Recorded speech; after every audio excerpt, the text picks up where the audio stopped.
This is Extra Paycheck Podcast, episode number 18. You're listening to Extra Paycheck Podcast, where you will learn how to build and grow your own successful online business. Now, here's your host, Alex Soul. Welcome to yet another episode of Extra Paycheck Podcast. This is episode number 18, and today's guest is Monika Kanokova, who is an author, a freelancer, and a content strategist. So enjoy today's episode. Hi, Monika. Welcome to the Extra Paycheck Podcast. Hi. Tell us a little bit more about yourself and tell us what is that you do for a living. I'm a community manager and the content strategist. So I work out of Vienna usually, but I've been around a lot in the last couple of months, mostly traveling in Europe. And I help businesses express what they do in a more social way. So I make businesses rethink the way they voice what they do and communicate it as benefits to the customer or to the reader or, whoever comes across what they are up to. Mm-hmm. And so basically it's social media that you're talking about right now, right? Actually, I don't really do social media, but I must say that's the reason why people come to me. So it's like first thing would be they would say, hey, we have seen you on Facebook, on Instagram, on Twitter, all these platforms. And then they say, we really liked what you post, and then they would say, can you do our social media channels? And then I would talk to them. But most of the time I have a very different philosophy when it comes to social media. I believe that it's not about the companies creating content for to distribute their own content. To me, it's about services and products where other people post pictures and write about it. So to me, social media management is a very active way to approach social media in general. And I'm more about the passive way where you give incentives for other people to post something. Mm-hmm. Sounds good. And it actually sounds really awesome when you say that companies approach you after simply looking at your own social accounts and be like, wow, she posts good stuff. I was actually just on your Instagram account and I'm like, 36,000 followers. That's decent. So I was featured on Instagram as one of the suggested users because a lot of people ask me, how did you gain so many followers? And then I just say, I was one of the lucky ones to be chosen by Instagram and shown to the first people who signed up. Mm-hmm. That's really awesome. And as far as I understand, you can't really do that. You can't get featured at will or by paying. It's basically a choice that Instagram made, right? Of course, it's a choice. But when you think about it, how Instagram chooses people who they feature, it's mostly people who offer some kind of service to the community and who are organizing meetups and who are really involving the community. So it's like Facebook basically does the same thing as I would say should be the right philosophy. It's like you don't publish posts or like push posts that just are content. You kind of push the people who help you create a brand, create a community. So when you think about your own Instagram stream, it's not so much about what you post. It's more about how do you engage with the people who follow or come across your account and, comment on your pictures. Mm-hmm. That makes a lot of sense. And I haven't been featured on Instagram, but one of my accounts, some of the pictures get featured from time to time. And I see like an incredible boost in likes and comments when that happens. And it makes me really happy. So they changed the way they feature these posts. It used to be really kind of like chosen what posts they would choose. But now it's more a community based. So if they know that someone who follows a certain kind of images might be likely to like your sort of images, they would show your images to this person. So it's becoming a bit more based on algorithms and less on personal taste. Mm-hmm. And I also think, I might be wrong because I have no idea how it works, but what I've noticed for one of the pictures that I got really like a lot of likes, what happened that before even it got featured, it got a lot of likes really fast from my followers. Yes, And I think, I think that could have triggered that algorithm. Maybe Instagram was like, hey, this picture seems to be really popular in that specific niche. And I guess. I think you're on the right track. So it's like there's not a proven way where you can say this is how it works, but a lot of Instagrammers in my circle assume that this is the way Instagram chooses these images. Mm-hmm. Well, probably. But anyway, we're getting a bit off track here. We're supposed to talk about what you do for a living, about your business. Could you tell us, how did you get started with your services? So I used to study interior architecture, and then during my studies, it was before Pinterest, and I was looking for a way to document my inspirational pictures and what I thought was really beautiful. And so I started a blog to kind of keep track of my own notes and keep track of my own inspirational images. And I was looking for a way where you could Google it. So that was sort of my first attempt to start blogging. And the scene in Europe, in Austria, it was 2010, was really small. And I mean really small. There were almost no bloggers. And suddenly I was one of the first 10 lifestyle bloggers that were based in Vienna.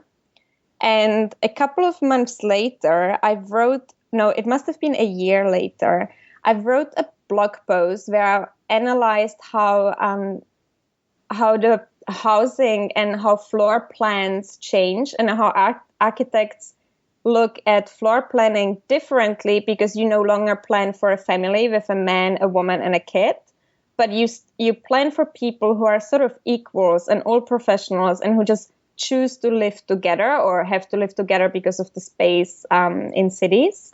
And I got an email from an agency, and they said, well, we've been reading your blog for a while and we really like what you're writing about, and we are looking for someone to join our agency.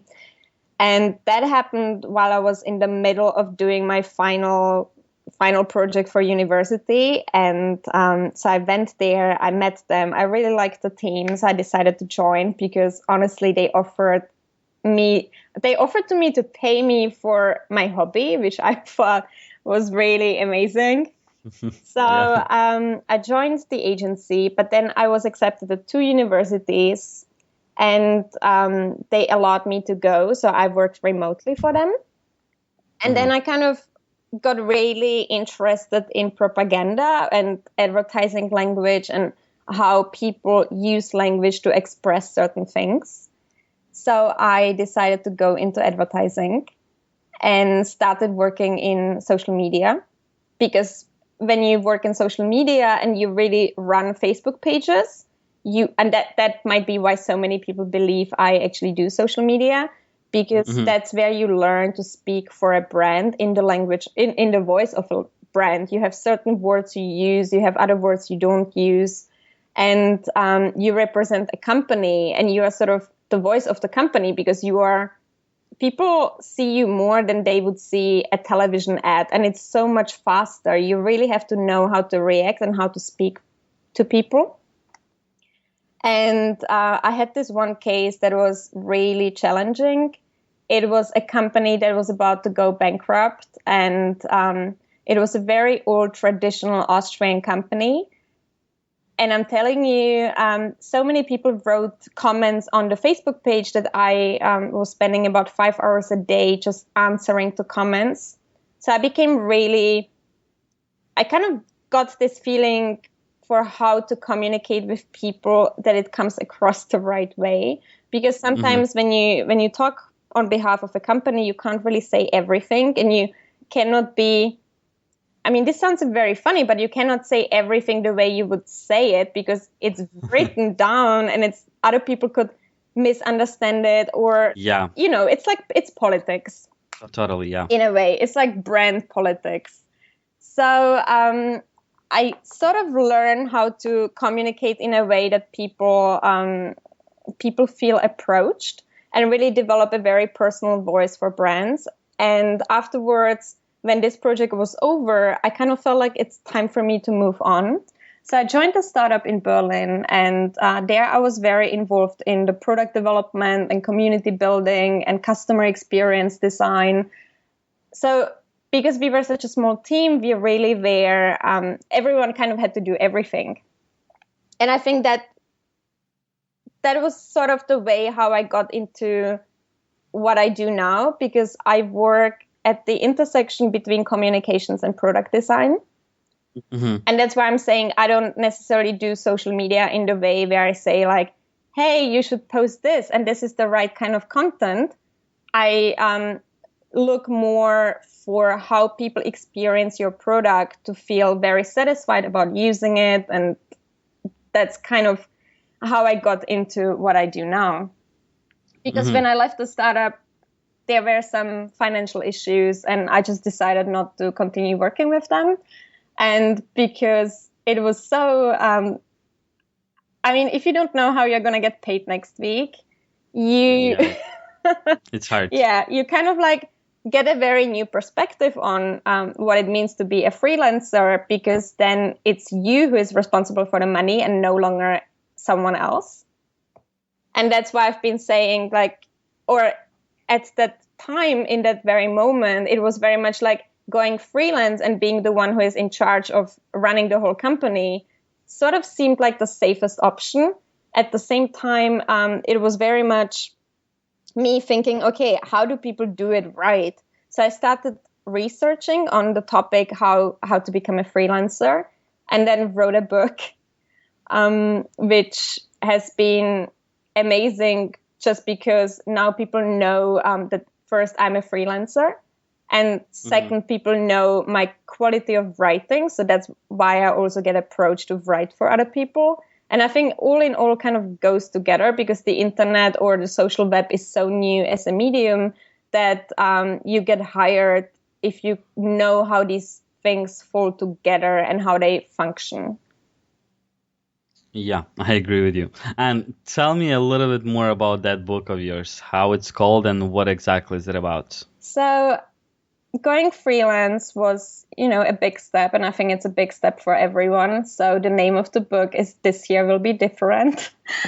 Because I thought if you go freelance, your time, your life, everything is very different from what it used to be. And because when I quit my job and worked on my first project, I kind of had this feeling that with the use of the social web, I could sort of be anything I wanted.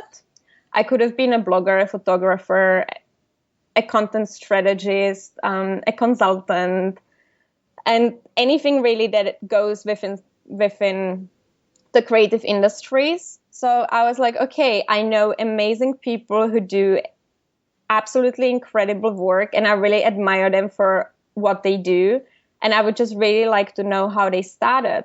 How was it for them the first couple of months, the first couple of weeks? How long did it take them to be able to live off their earnings? And how did they acquire their first clients? And very much like, what was the beginning of their creative business? Because when you think about people mostly say that it's so hard to make a living in the creative industries. And I was like, well, I know people who do. I just really want to know how they do it. Yeah. So I asked very pragmatic questions, and I was really lucky to get some incredible people to participate in the book.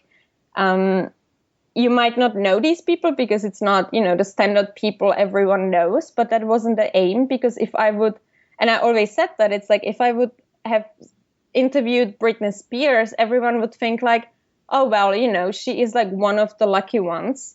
But if I interview someone who makes a living and sort of lives the same life, sort of the next door neighbor, then you kind of get the feeling that you can do it yourself. And that's been also the feedback I've received from many people who have read the book. They really felt empowered, and they really had the feeling that they know how to proceed. And I think that's the most important thing for me, or that's the nicest thing I get from having written this book, because now when I get up and I see that someone actually wrote a review on Amazon, that can make my entire day. That's really awesome. Yeah, I could only imagine how good you feel about that. And as you mentioned, it's for sale on Amazon, so we could get this year will be different on Amazon, right? Exactly. Okay, perfect. Thank you for sharing this. So you left that startup, you decided to go freelance, and you've been doing freelance since, Um, right? yes, that was November 2014. So it's not been long at all, Mm-hmm. but it's been going really well because I've learned that every single step you take, and you can only take one step at a time, leads you to the next one and the next one. So it's like whatever you decide to do now. And I think it always really matters that you're excited about your work in the now. And if you have a project that is not exciting, you still need to have a side project that is. That all these projects that come afterwards always come or evolve from the one project you are doing now. So it's like everything you are, it kind of sounds funny, but it's like every step you are, or every position where you are at now is the position that will lead you to the next step and the next I agree project with and you. the next client. Yeah, I agree with you. And I had on episode number 7, I believe, I had one of the international directors from freelancer.com. And it was a really interesting chat because, well, he shared a lot of insights on being a freelancer or about the other side, on being a client who hires a freelancer. And, he mentioned that some of the people, they make a really, really good living as freelancers on that website alone. Oh, that's And incredible. yeah, and my question always was, well, okay, good, you're a freelancer, which is a bit different from what I'm doing. I'm an online marketer, if you will. So I don't really work with clients. It's really rare that I get hired for something because I'm actually not looking to get hired. Because when I did, it was extremely difficult to find clients. Maybe it was a local issue. Maybe I'm not a good salesperson. I don't really know, but that doesn't matter. But that always surprised me when people who do freelancing, they tell me that they are doing well and they are finding clients, because I see it as a hard thing to do. So maybe you could share some tips on how you find your clients, or maybe how you get those clients to actually sign the contract with you. Okay, so I must say that when people say, how do you actively find clients? I have no idea. I'm horrified. And I think I would never call up anyone and say, hey, do you need work? Because every single time I would approach someone, I would say, well, I've seen your things and I think they are not good. And then the conversation would already start in a really terrible way, because I would offend people. So Yeah, I don't okay. think I can go into the discussion with that approach and say, I think the way you work on things isn't good. So basically what I have to do, or what I've been doing, is that before I call up someone and say, hey, do you need someone to do this and that for you? I'll rather post a blog post on my blog and LinkedIn and really explain how I've worked on the last project and what is my strategy and how I approach issues and how I approach problems. Because I think that when people see what I've done for other people, it's easier for them to realize what they might need themselves. So it's like before I call someone up, I'll rather go to a networking event and say, hey, this is what I'm doing, this is who I'm working with. But I also have capacities for new projects, new clients. And I also publish a blog post once a month. And in that blog post, I summarize what I've been up to in the previous month. And then at the end of the blog post, I have this one sentence where I say, well, if you need someone to help you with this and that, please don't hesitate and get in touch. Just to give it, spread the word that I would be available. Yeah. So basically, you're not really looking for clients, but you're telling everyone out there, hey, like you have a chance to I'm to telling hire me. everyone out there that I'm, free. Yeah, if I'm free, I really spread the word that I am. But I think what's also really important is to have, so first you have to build a lot of relationships. And maybe someone doesn't hire you all the time or need you once a month or something. But it's like, I have this one agency I work with in New York, and when they need something, they send me an email, and that might happen every couple of months. But it's like, with them, it's kind of funny because they always call me up on a Thursday night, and it's like, oh, we need to get this done by Monday. So it's like, I know, okay, I'm going to work through the weekend, and that's okay. I'm also registered on Contently. I don't know if you know Contently. Contently is incredible. So if you're a content strategist or a copywriter and editor, you have this portfolio with links to your articles that you have published on other websites. And Contently works with clients that look for content strategists. And then one day I got this email saying, hey, we have this new client. Are you available for copywriting work? So that's where I sometimes, because that works like this, you pitch an article, and if the editor likes it, then you write the article and get paid for it. So that's been an amazing way for me to just reach out to editors whenever I had some time to do so. Mm-hmm. I haven't heard of Contently before, and this is quite interesting. Contently is, I'm so glad I discovered them. Yeah, I have to check it out. Actually, as I mentioned, I've never heard of that resource before, and I'm just curious to see what it is and how it works. So thanks for sharing that as well.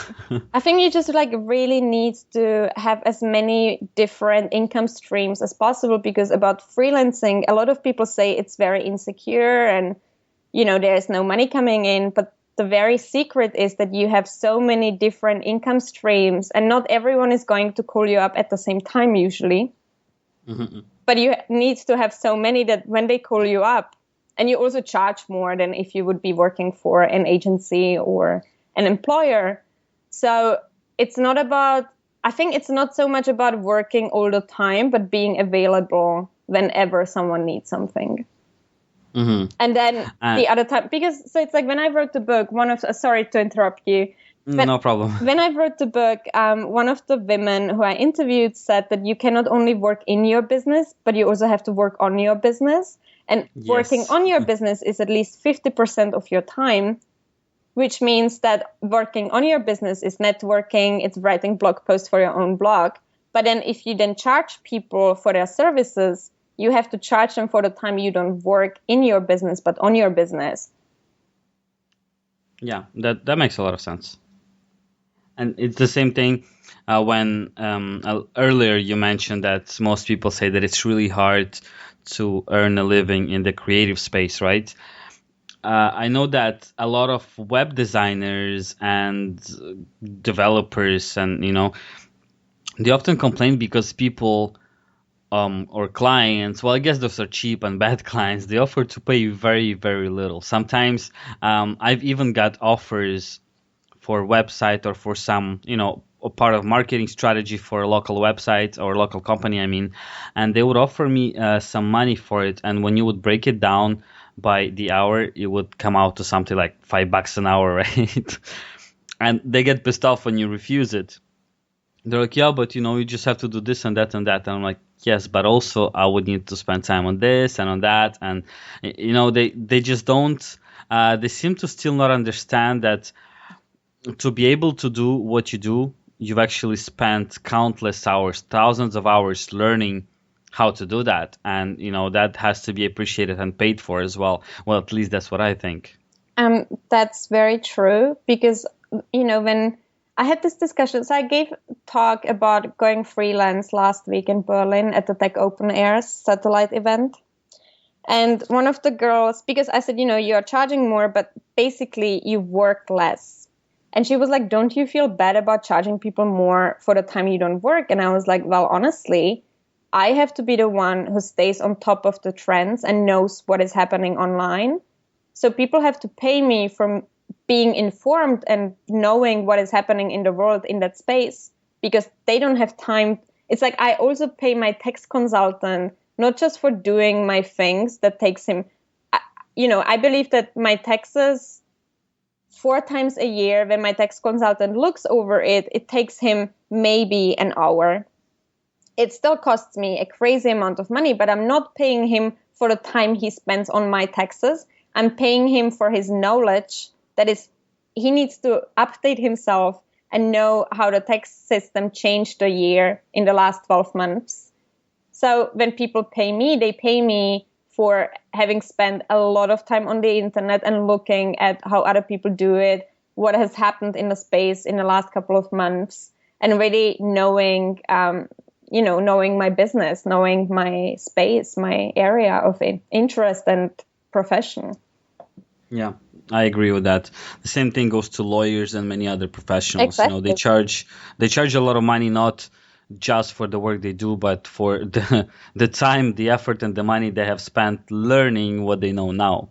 Yeah. And it's like with clients, there are two rules I think everyone should consider. One thing is, if you don't have a good guts feeling, if it doesn't feel right, then you should probably not work with that client. And the second thing is, if the client you're talking to isn't a good reference for your future business, then you should also not work with the client, or the money is so good that you just cannot refuse to offer. But still, if you are not going to have fun with the project, it's going to be so much more difficult to get a positive reference for your future work. And with freelancing, I think the one thing that really counts is getting positive references, so other people refer you and recommend you to their business partners. Because I think it might be hard to start a freelance business, but once you are doing great work and people are really happy with your outcome, there's only more work going to come your way. I would at least say that that's how business works. Mm-hmm. Yeah, I agree with you totally. And I've had this happen to me in offline and online when there was a potential client that I had a bad feeling about, and I simply refused to work with them. And I think every time it was a great decision. And in some cases, I even found out some information about those potential clients later on, which kind of oh my God, I have a blank. I'm missing a word. Well, I found the information about those ex-clients that simply reassured me that I did make a very, very right decision by not going with them. Well, sometimes it's not just about the client, but sometimes when I feel like I can't really add any value to the business they run, I will recommend someone else, because then I know, because business is all about getting the most out of it for both parties. And if I feel like I'm not the right person, or they could benefit from working with someone else much more, then I'll always recommend people who I know and who are interested in that field. And when I feel like these two might be a great fit, but I'm not, I'll always refer someone else, because I sort of expect that when other people who do the same work like I do have a client they might feel I would be the better fit for, that they'll just send them to me. Yeah. It was actually, you were just mentioning that you don't really want to work with a business where you feel that you can't add any value. And I was thinking last year, I think somebody actually asked me, it was on Facebook, somebody asked me about social media, and they said, how do you do social media strategy for a funeral home? And I told them, well, just put a nice picture on their wall and write something like, hope to see you soon. Well, there are, when you talk about funerals and all these issues, that's a very cultural thing. And I think in every culture, there's a different approach to dying. And there's been an amazing interview it was at a dating platform. And for some reason, they interviewed people who run a funeral company. And it's been actually one of the most beautiful pieces I've read. But, it was on a dating platform. Okay, you'll have to share that link with me if you can find it. I'm really curious. You'll have to use Google Translate, but I can send it to you. That doesn't matter. I would still want to read it. That's actually very interesting. Next question that I wanted to ask you. We often talk about success and how great it feels when you're, getting your clients and getting your work done and your work excites you and you like it. But for most entrepreneurs and freelancers as well, there is this moment, or it's often many moments, I call them the dark moments, when you feel like, it's really not working out, or it's really, really complicated and hard, and I just can't do it anymore. I should just quit all of that and get a regular job. Have you had such a moment? And if you had, what was it? Well, so that's a kind of a longer story, right? So in the last couple of months, when I published my book, I decided to use Kickstarter to spread the word about the book and, run a campaign on Kickstarter. And to be able to finalize that campaign, I was in the US and started talking, as I know some people who work at Kickstarter, I started talking to them because it was Kickstarter's publishing month, and then they were looking for someone to help them launch Germany. And I was like, oh yeah, I could do this. And then I had several job interviews and talked to them and really, started working with Kickstarter, which has been an amazing experience. I absolutely, absolutely love the team. But when my contract was about to finish, which was at the end of June, I had this little crisis of me feeling, okay, because when you work with a team, you have some sort of an identity. You can always say, oh yeah, I've worked for this and that company, or, this is where I belong. You have a sense of belonging. So I'm still continuing my contract with Kickstarter is extended, and I'm helping them with the European community, which is an amazing. I'm absolutely thankful, and it only happened because I did this Kickstarter campaign. So always do the things that should bring you forward. But on another terms, when my contract was about to be over, I had this little moment where I was like, okay, I'm not part of a team anymore. I don't have this one big brand on me that says like, this is what this person stands for. And then you really have to reflect on who you are and what your long-term goals are and how you're going to reach them. And if your long-term goals are working with a team where you are not the person building the team, but you are someone who lives someone else's vision and supports them going for this vision fully, then it might be time for you to look for a proper job, as other people would say. Or if you know who you are and what you stand for and what you want for yourself in the long run and how you want to build your business, it's much easier to really think about the long term. And I think when you have those moments where everything is a little bit dark, then you really have to think about where are you heading? And that's a really hard question. But if you can find an answer for that, and if you can find an answer for how you want to contribute to the society, then you'll find your place. So I think freelancing is not just about going from one day to another and sort of paying down the rent, but really building a certain vision. And freelancing is just a tool to get there. Because for some people, the vision might be they want to work freelance because they actually want to travel the world.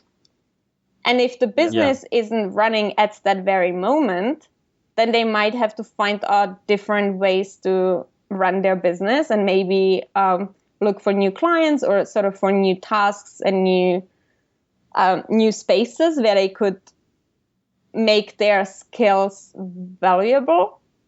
At the same time, the freelancing it's not the ultimate, right? It's like, this is what helps you get there, and there means get to your goal. So the question is, what is your goal?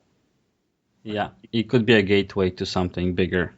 It should be. But hey, I guess for some people it could actually stay like that, and some people love that.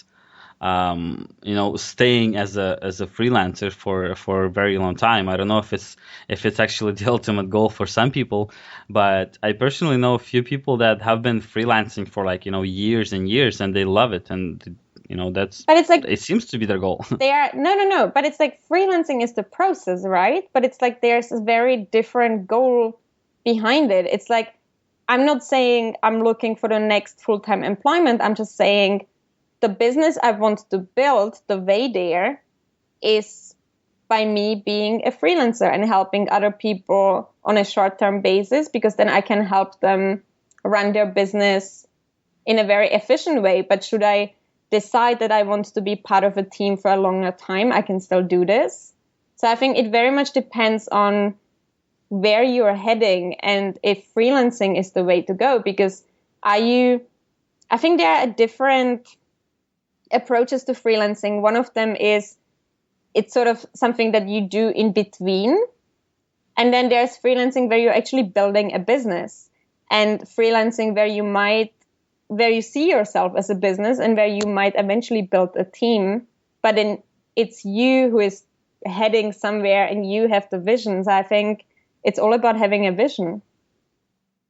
Yeah, that actually is a really good point that you're mentioning, and I think that vision or that end goal, if you have it in mind, this is where, I'm just repeating what you said. Pretty much, this is where you'll go, because if you're just thinking to yourself, well, I just don't want a job, I want to freelance, and I want to manage my own time, then if you don't have like a bigger, more concrete goal in the end, this is pretty much where you'll stay. I think you'll just keep running from contract to contract as a freelancer, right?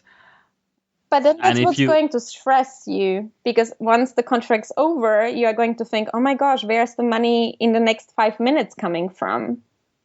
Yeah, totally. And this is where I'm saying that if, let's say, you put a goal for yourself, let's say within 3 years, I'm doing this and that, and I have, that many clients, and this is how many hours I work. It's kind of, you know what you're aiming for, and you'll go for that. But if you don't have that aim, you will be constantly stressed, because you will be constantly running from one contract to another, not knowing where exactly you're going. Exactly. It really is about knowing who you are, what you stand for, and what you want to reach. Because otherwise, I think freelancing is a very stressful situation, because you don't have this team where you can just relax and and put on the mask, the identity of the team. And it's like if you want to find new clients need to know what they could hire you for. So you really need to be certain in your strengths, your services, and how you add value to people's businesses. Yeah, I agree with that. And I've also seen that happening in online entrepreneurship, if you want to call it that way. A lot of people quit very, very, very fast because, well, first of all, they don't have an end goal in their mind. And also because people are still looking for instant rewards, right?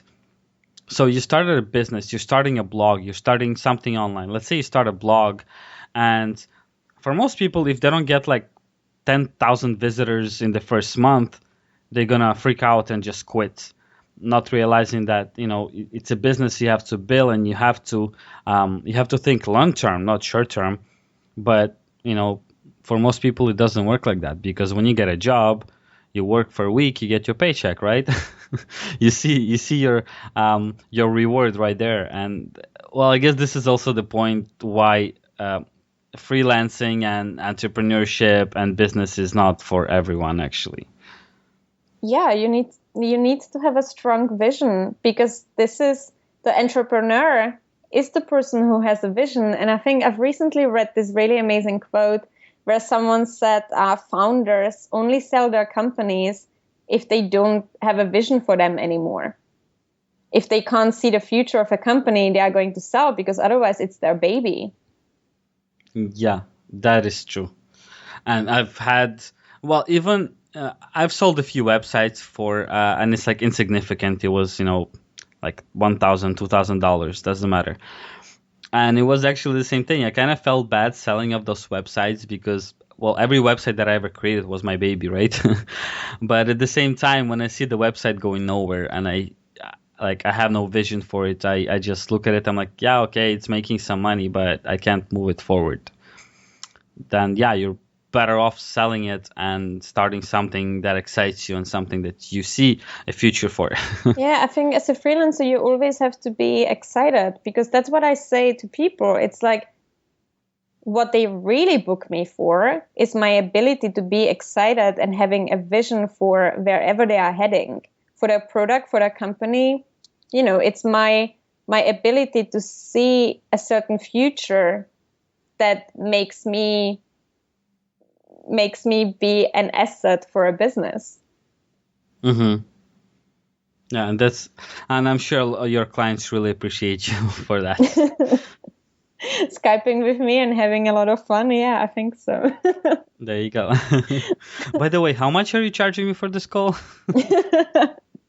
Well, you're smiling and, Okay, we'll talk about that in private. Okay, Monika. So I have a few more questions for you before ending this episode. The first question would be, and you already gave a lot of advice that could apply to this question as an answer to this question. So the question would be, what would be your most significant and most important advice or suggestion for anyone who's starting their entrepreneurial journey or who's planning to becoming a freelancer? I would take a piece of paper. That's an exercise I've done with a friend recently. She asked me to help her build her website. And then I said to her, okay, think about how you want to be spending your days. Not in 15 years, but like tomorrow or in 2 months. Then think about what your clients are getting. What is the benefit you adding to their business? And it was very interesting for me to see, because she wrote down the activities, how she wants to spend her days. And then she said the clients are going to get blog posts and content for their website. And I was like, well, this is what you produce. That's not necessarily the benefit the client is going to get from you. It's a feature. It's a feature. You really need to think about benefit, yeah. The benefit. It's like, are you going to position your client in the digital space, or what is it the client is going to get from you? What is the benefit they pay you for? Because that they get blog posts, that's the outcome. But it's like, there's a certain goal, there's a certain benefit on top of the blog post.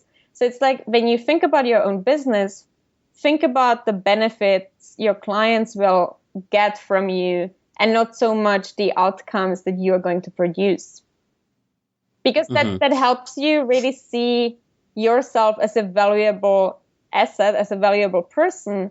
And it's going to be much easier to sell your services if you know how you benefit to other people. Yeah, that's really great advice, Monika. Thank you. And welcome.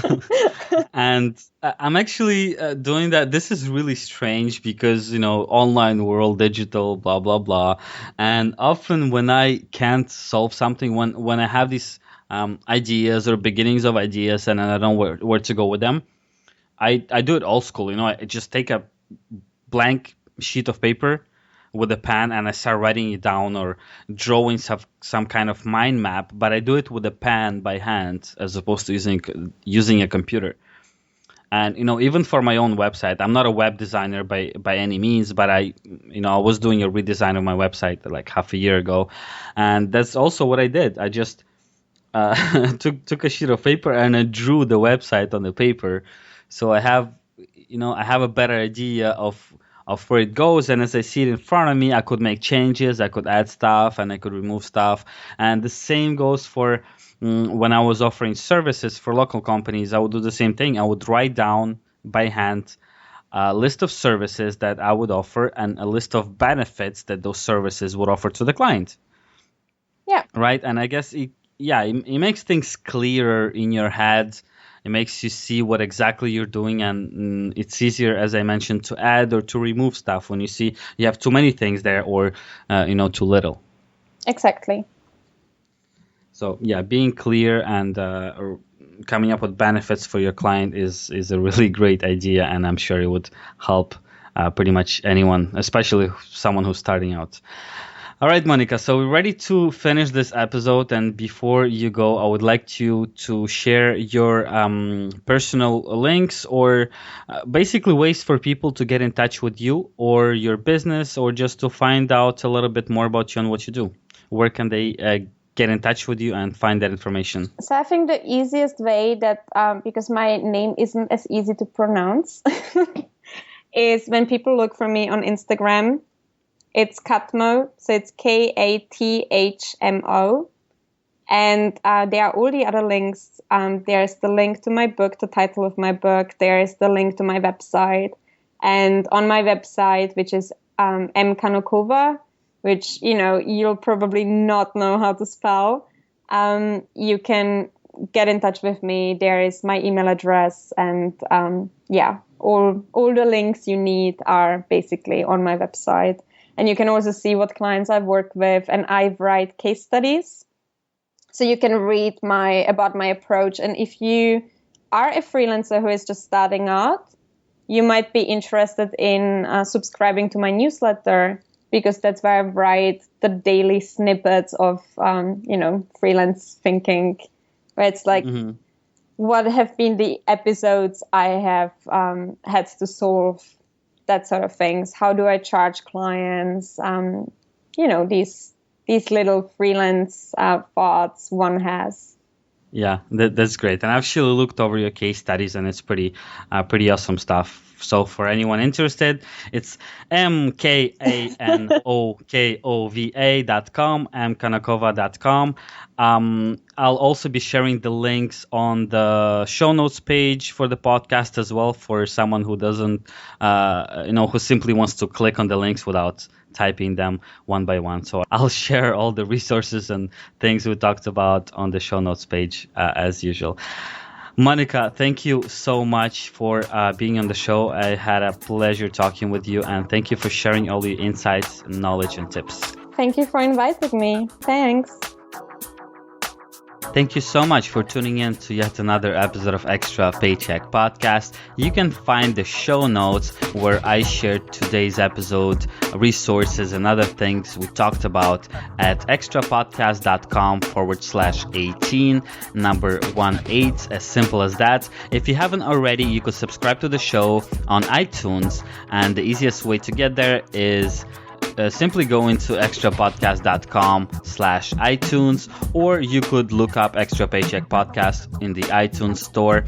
Also, you could leave a review and a rating for the show. These things always help a lot. And I'll talk to you next Monday.